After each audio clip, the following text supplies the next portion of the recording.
Good morning. Good afternoon. Good night, and welcome to Jazzy Conversations. I'm Teef. And I'm Gigi. And we're excited to be here. Listen, thanks for checking in.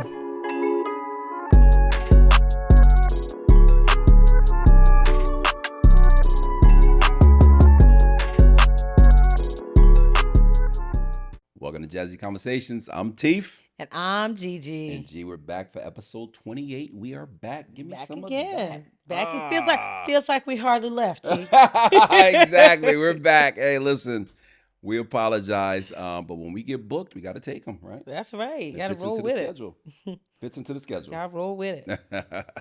All right, G. Yes. We're going to jump right into this because I'm excited about our guest today. Me too. Was it MSNBC or NBC? NBCUniversal. NBC Used to be with MSNBC. Absolutely. Yeah. Mm-hmm. And here's the interesting part. For the people in the state of Connecticut, he's a Quinnipiac University graduate. That's right. So big shout out to those guys. Mm-hmm. We're very excited to have you, Marcus. We'll have you on shortly. But before we do that, we're going to play our little game that we do weekly. What are we going to do? What All are we right. going to do? Always Today's a bag of tricks game with this is one. catchphrases. Okay. And right. G and I are going to have some fun. She loves these games, and I love catching her. Sometimes she'll get them all. Sometimes she gets half. Listen, once I got them all. And I'm clinging to that. All right, here's the catchphrase for you guys out there as well, okay? All right. Old guy plays in a Christmas movie. Uh-huh. Main character during the season, or most people say, don't be a... They'll turn around in the car. They'll tell you during Christmas season, come on, lighten up. Don't be a Grinch. No. Begins with an E first. Don't be a Scrooge. There you go. And his whole name is what? Ebenezer Scrooge. She got it. There you go. Don't be an Ebenezer Scrooge. Okay. All right. Next one. It's not a sweater. It's not a sweater. It goes over your head. Mm-hmm. Closer to your head. It's not a sweater. It goes over your head, closer to your head. Is it a hat? It's not a hat. It's not a sweater. It goes over your head. A hood. Nope. Okay. But it's closer to collar? your head. Okay. It's not a hood. It goes over your head. It's closer to your head. And in the 80s, a lot of men used to wear Is it a these dickie? under their sweaters. They used to wear them under their sweaters because it begins with a T. It was a blank neck. A turtleneck? A turtleneck. Oh. Yeah, you like that one, huh? Look at that. Look at that. Gee, All right. Gotcha. Okay, here we go. You hit it when you wake up in the morning. Mm-hmm. Sometime it'll go back again, and you'll have to hit it again.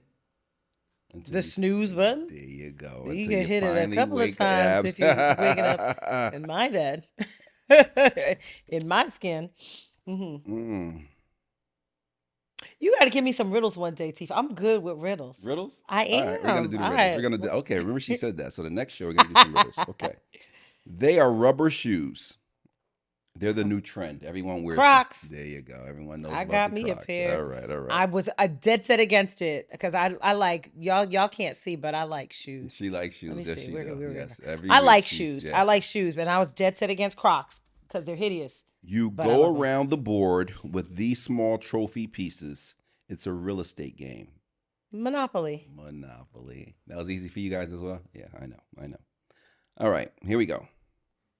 We don't use these anymore. These types of units are now gone. We use Samsung. We use iPhones. The house phone? These landline? Were back in the 90s. Oh, Motorola? So we don't use them anymore. Pager? These type of units are totally gone. They were a blank phone. Now we have Samsung Galaxies and we have iPhones. But before the Galaxies and the iPhones, what kind of phones do we have, Kay? Flip phone? Gigi got it. The little flip. They're back. Remember the Razor flip phones and everything. But flip phones are back. They have a new version where your phones can actually fold in half. They do. They do. Look, our producer nodded. He gave me a nod. They're not as big as they were in the 90s, No, though. no, it's different. It's different. It's different. Okay, It's okay, different. cool. I'll take that. All right, listen. Yes. I'm going to end with this one. Yabba Dabba Doo. Mm-hmm. Who says that? Fred Flintstone. There you go. Yeah, he says that at quitting time, especially. That's my. Well, we're not quitting. We're No, just getting we started. just getting started. Here we go. Listen, we have an exciting show for you guys today. I hope Mhm. you guys are ready. You ready? Here we go.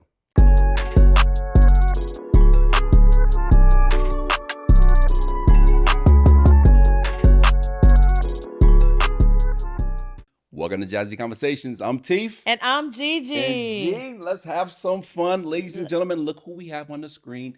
Mr. Marcus Harun. Did I pronounce the last name?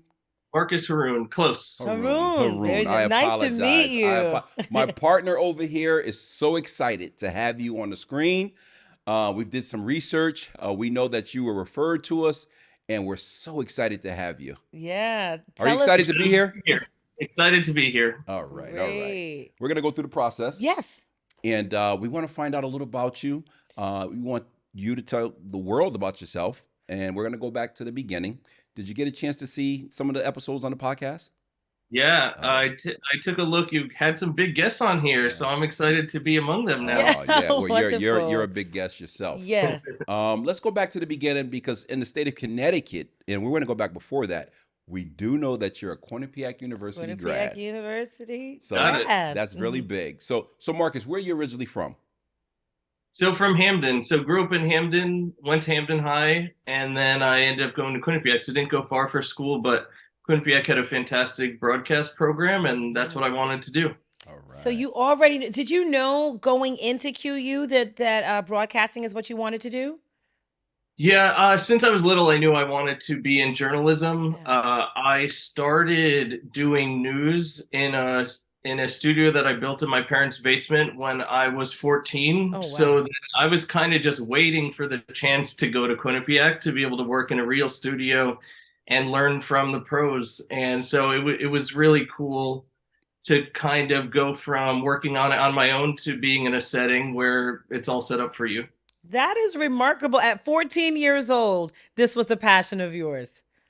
Yeah. So the fact that I get to work in news now is really a dream come true. I love, love, love news. It's been a passion for a lot of years now, from being in middle school. I worked on a project in middle school where I worked on a video. It ended up getting on to local public access on CTV, New Haven, and West Haven, I think it was. And they were like, "You're 14, but you did something so cool. Would you want to do something regularly?" And from that, I said, "What news is what I'm most interested in? Could I do a news show?" So I ended up doing a weekly news show as a 14, 15, 16, 17-year-old that was airing in New Haven at the time, and built the studio. I had two of my friends and my younger brother working on it with me, and kind of that was my launching pad to everything else I've done since then. This is really incredible that even at 14, that the idea of being behind the camera, first of all, that's a feat in and of itself. Absolutely. To get a 14-year-old want to be behind the camera, but that news was your thing. Tell us a little bit about that. How did you know, and what was it about news that captured you at such a young age? Good question, Jay. I love storytelling, and I think I always have, where when there's something interesting going on, I would love to be the one to share it with people, with friends, with family, and now with the world. I also realized early on that news was super important, and I felt like those in my age group were not kind of on top of it. To know what was going on in the world, to know what our world leaders are doing, kind of impacts all of us and will impact us in the future. So knowing that it was not something that everyone was kind of on top of, I was like, what if I make a news show? So I kind of started a news startup for millennials, kind of before startup or millennials were kind of like out there as terms. And so it was 2006, and I started on CTV, and I ended up right when YouTube launched. I feel old just saying that. I was pre-YouTube, but when YouTube launched, then I put the show up on YouTube, and then I was realizing people were watching me as a teenager report the news with other teenagers as the anchors and reporters from all around the world. And I realized I could reach more people online than I could on CTV in New Haven and Hamden. So I ended up kind of making it into a national media organization, still from my parents' basement. We had a studio. We made studio version 2. We kind of did some upgrades. And then I had kids kind of that were in the same boat as me who didn't have a news program available in their high school reaching out to me saying, hey, I love news, but like I don't really have an outlet. I see like you're doing a show and it's really cool. Could I be a part of it? And at one point, literally just organically, as people found us online, as people were more interested, I had 20 teenagers from across the country kind of as correspondents for my show, and I was anchoring it from Hamden.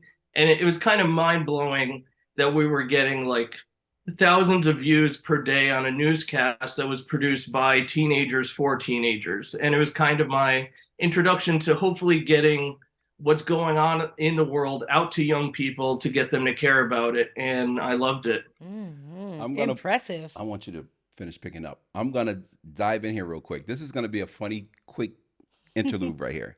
The story you're telling. Now, what year did this happen? What year? 2006. Okay, pause right there. We've had someone on this show before who did the exact same thing in the late 70s, early 80s, who was your professor. You want to know who that is? He did it too? Professor Rich Hanley did the exact same thing you're saying in regards to sports. Remember? That's right. So if you go back and look at our episodes, I believe it was episode 9 or maybe episode 7, everything you're saying, he did the exact same thing. So I just wanted to jump in there real quick, but that's great. That's great. And I know he'll be watching as well. So he's an inspiration to me and everyone who ever went to Quinnipiac. I know he just in the retiring process, so huge hats off to him and congrats. He impacted a lot of people's lives, and super cool though to hear that he was on the game. He was on it years before me, so it's really cool. Just an innovator. And so there is something really innovative. I mean, it's not that young people have never been interested in news, but I imagine that your parents have to have, number one, they have to really have believed you. I want you to talk a little bit more about the support that they gave you, that they, committed the basement to your endeavors, built a little studio for you. Tell us about how your parents supported this vision. Yeah, I know that I wouldn't be where I was without my parents and my grandparents too. My parents were super supportive in terms of, for example, they brought me wherever I needed to. They would bring me back and forth to CTV. I wasn't driving. I was a teenager. So then we're picking up equipment. We're going back and forth. We're delivering the tapes or going to report on stories. I wasn't driving to those either. So my parents would commit the time to that too. So I was there when they had the Coliseum implosion in New Haven, when they decided to go from the Coliseum to now the parking lot that they have there. Really big deal, yes. And that was huge for New Haven, kind of changing the skyline there. I was up I was probably 15 at the time, on the kind of like along with all the other media organizations. News 8 was there, all the other news stations were there, and I interviewed the mayor at the time. I was reporting on, I love elections, so I reported on the elections when Ned Lamont ran for Senate the first time. So that was years ago. My little brother, as I said, he was my cameraman. He came with me. He was like less than 10 years old, and Ned Lamont picked him up as one of the little kids that they like to hold up as politicians. They're like, look, I've got a kid, and they do a photo up. Like, that's the baby he was kissing. Governor, now that we have that picture, so that's hilarious. That is hilarious. My parents were driving me wherever it was around the state, helping me out, and my grandfather was interested in tech. I know you had some Southern Connecticut connections on this show. Yes. He was a dean at one point at Southern. He was a math teacher, and he's always been interested in tech. So my grandfather ended up he would just like give me like a camera at one point, and like he was always like on, he had backup computers, and he would give me something that kind of just over time I accumulated enough to end up making into the studio myself. So my family was hugely supportive of just a kid who came up with something and wanted to do it on his own. My family's not in the family business. Everyone always asks me like, oh, was your dad a news anchor? Was your mom a producer or something? They had nothing to do with news, and it really was just something that sparked my interest, and they were supporting it to make it happen. Wow, that is incredible that they did that. You got a gift. You got that's a gift. I mean, for you, that brain at that young age to be able to build something like that before YouTube. Right, Come on, right. To honestly, have that they idea, make that movies vision. about stuff like this, like Mm-hmm. literally, seriously. So Marcus, let me ask you, because there's two parts to this. Certainly, it's more complex than that, but there's the technical side, and you touched on that with you, sort of what your grandfather was encouraging you to do, and then there's the mind to be interested in politics and history and society. So there are two pieces. It sounds like. How would you describe what it is that you do as a producer? What are the components that go into making a good producer? Good question. Sure. So as I have kind of continued in my career, I've seen the differences at the local and national level. So talking nowadays, I'm a producer at NBC, at NBC Network. And so we have a lot of hands kind of that make up our team. And they've split up more of the technical side onto the team that's run by like the director. They run the cameras, the lighting, the sound, and everything like that. And the producers are really able to focus more on the editorial, the Mm-hmm. news, the stories, the words, exactly what are the right words to tell the story that people will be impacted by. When you're writing a story like the debt ceiling, where it's kind of dry day to day until you kind of get a conclusion that people need to That's know right. about. You still need to report on it every day, but how do you make it interesting? How Mm-hmm. does this actually impact you Mm-hmm. versus just a vote on the House floor that like that regular average people aren't caring about? What actually should they be caring about and what Mm-hmm. matters? And that is kind of the producer's job to sift through all the news of the day, see what the most important stories are, see what people need to know, decide how to tell those stories in the most interesting and impactful way to the viewers, and then kind of in what format. So is Mm-hmm. it going to be a reporter that's standing in Washington with a Capitol behind them? Or are they going to be in there interviewing one of the senators? Is that better today? Mm-hmm. Or do you want to have a senator come on set in New York City, where we have our set in Rockefeller Center? Do you want a big studio shot? Do you want a close up shot? Do you want a graphic that goes behind the anchor or a Mm-hmm. graphic at the bottom of the screen? Or do you want to play some video, or do you Mm-hmm. have Mm-hmm. music that goes with it? All these decisions are kind of what a producer does, and the words that the viewers hear and the script that they hear coming out of the anchor's mouths, that's all from producer. So a lot of decision making and writing going on. Well, when we were growing up, I want Mm-hmm. to say this for the people in Connecticut, especially in New Haven. Mm-hmm. We had a gentleman, I'm quite sure you remember this, and his gimmick was to make a lot of people watch. Now, you might not know this, but a lot of people watching, he would go like this.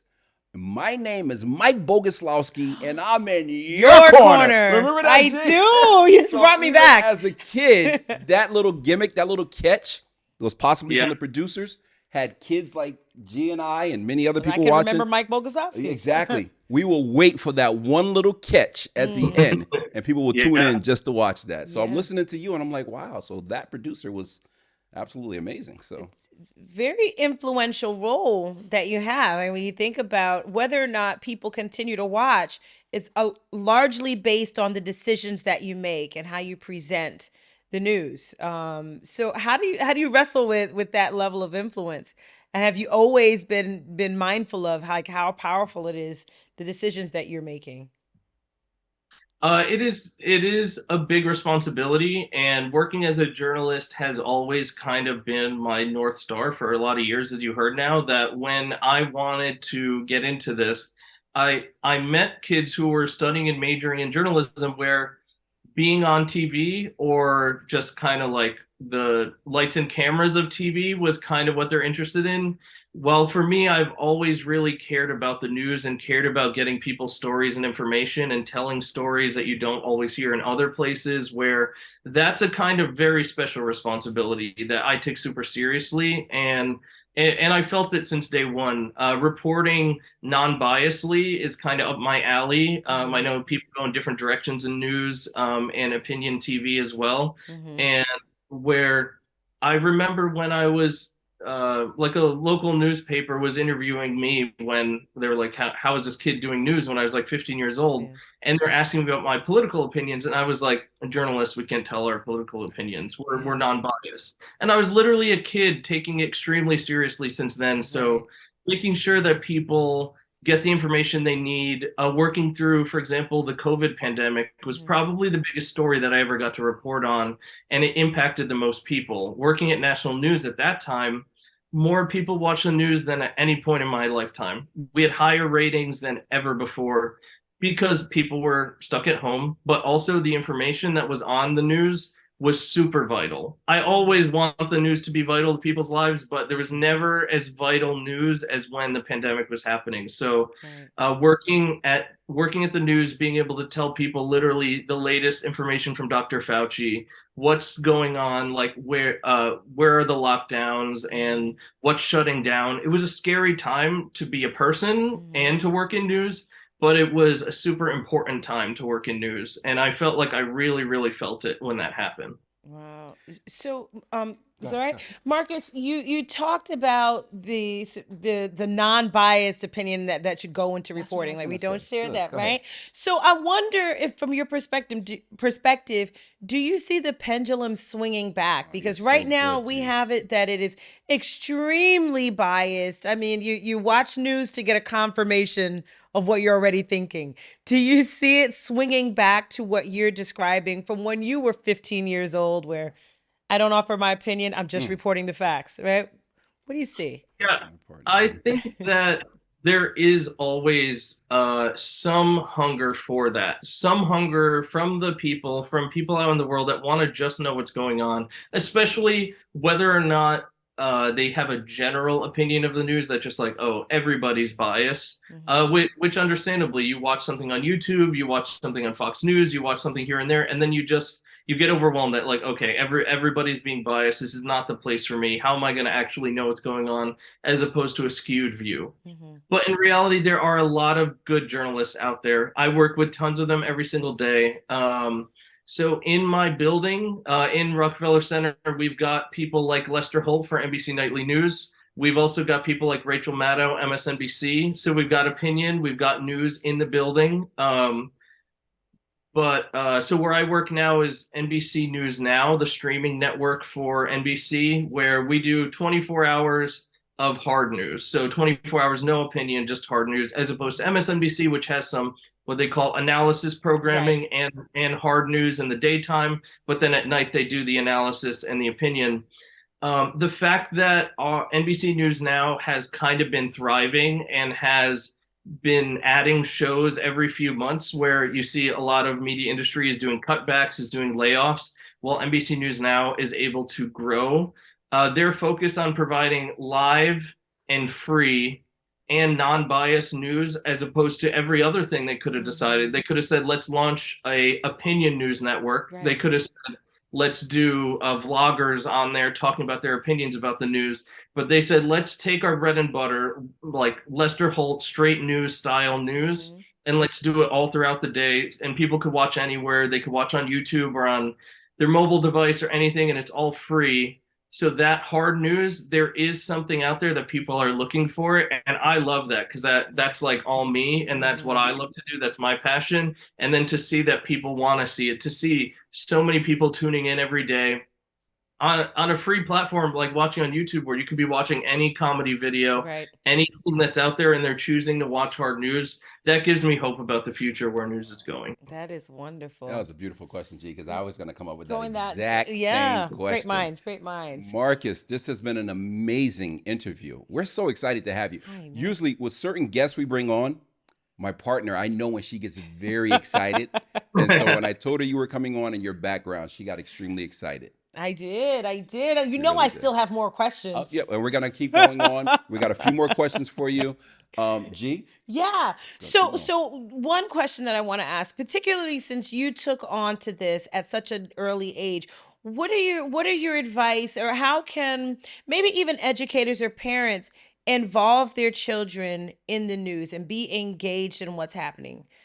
Because there are so many media outlets and so many alternatives for what captures their attention. What do you think, being that you were someone that was already interested? What can we do to get them plugged in? So I think it's a really, really great time for that. And any student who is interested, anyone who wants to make this what they do in the future, there's so many opportunities. And this is the advice that I share, that just do it. Mm, Uh, Try it out. And I know that I did it. I built a studio. You don't need to go that far, but going to the day that the Coliseum got demolished, mhm, it was open to the public, to be honest. If you're a kid and you know that there's something going on in your town, if there's a grand opening of a new restaurant or something, literally every single town has something interesting going on. If you want to be a journalist, you'll find a story no matter where you are. In a small town, in a big city, there's a lot going on, and you can go there as a member of the public. I'd say start there. mhm. Find a story. Your grandparents might have a great story that's not on the news but deserves to be. Yeah. Why don't you take your iPhone, your mom's iPhone? Why don't you take your webcam?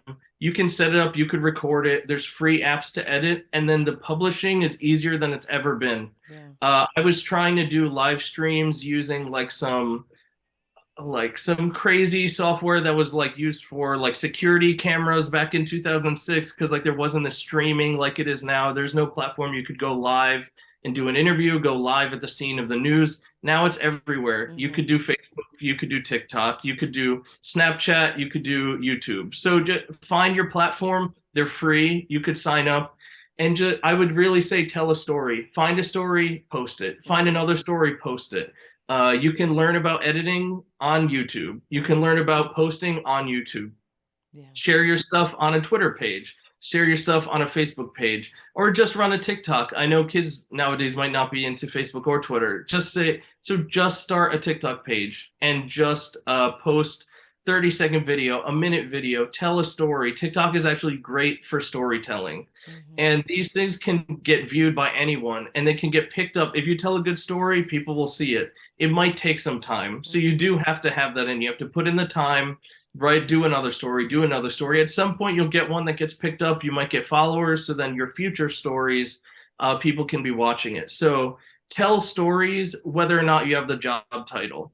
Mhm. Anybody who ever writes on their LinkedIn, or somebody asks them, "Who are you as a student?" You say, "I'm an aspiring journalist." Why aspiring?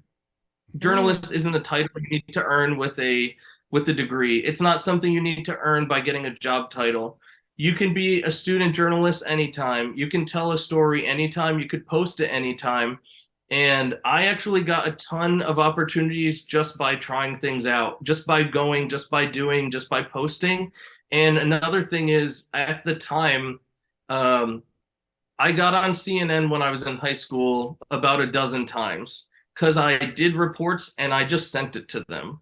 Everyone would be like, "How are you? Like, you're a high school kid. You're like living in Connecticut. You have nothing to do with New York City or Atlanta. You're obviously, CNN has better resources than you to tell stories, but there might have been things happening in New Haven that CNN wasn't there for, and I Mhm. was. Mhm. Send it to them, and you never know what's going to catch their eye. And they literally put on my reports as a high schooler on CNN several times, and then they started emailing me saying, "Hey Marcus, I know you usually report on this thing." I was like, CNN is pitching me to do a That's story. I'm like, phenomenal. they really have like I love that, G. thousands of employees across the country. You just got to try it. Just try Yeah. it. Just do it. Just email. Just ask people for advice. To be honest, I will answer every student that's ever reached out to me. I give advice and mentor Yeah. kids all throughout my life in the industry, because I know how many people help me, and it's people are willing to help. They're willing to answer questions. They're willing to answer emails. So my advice: try it, tell some stories, get them posted, Mhm. share it to your favorite news reporter, and say, "Hey, I did this report. What do you think about it?" they'll respond to you probably. And if they don't, you could email me. I will. So And inspirational. a lot of people will help you. Well, I tell you what, Marcus, we've been telling a story on Jazzy Conversations. We've been having an amazing time. Yes. We bring people on our platform like yourself to tell their story. So we want to thank you. But before you go, we have 3 important questions to ask you. My partner. Chief, this is a media guy. I don't know. This is a tough question, but I'm going to ask you nonetheless. All right. Do you have your top 3 podcasts that you listen or subscribe to? And you're on a good podcast right now, so just want to throw that out there. And it's a trick question. Number 1, absolutely. Gotta tune in here every week. Everybody gotta tune in. They got good guests here. Wonderful. Jazzy Conversations with Teef and Gigi. Thank you. The podcasts out from the New York Times, I think, are excellent. I really love, especially the daily that comes out every day. In terms of getting on top of the news, there's so many different ways to do it. And if you're going to be on a subway like I am on the train in the morning, always tuning into that is great. And then NBC has some really good podcasts, especially ones that are coming out. I can't tell you too much about them, but got to tell you, stay tuned to the NBC podcasts that are coming out in the next few months. Very exciting. Wonderful. Hey, Marcus, on behalf of Jazzy Conversations, I'm Teef. And I'm Gigi. Marcus, have a great night. Thanks for coming on. Thank you so much. Very inspiring. Thank you so much. This was awesome. Take care.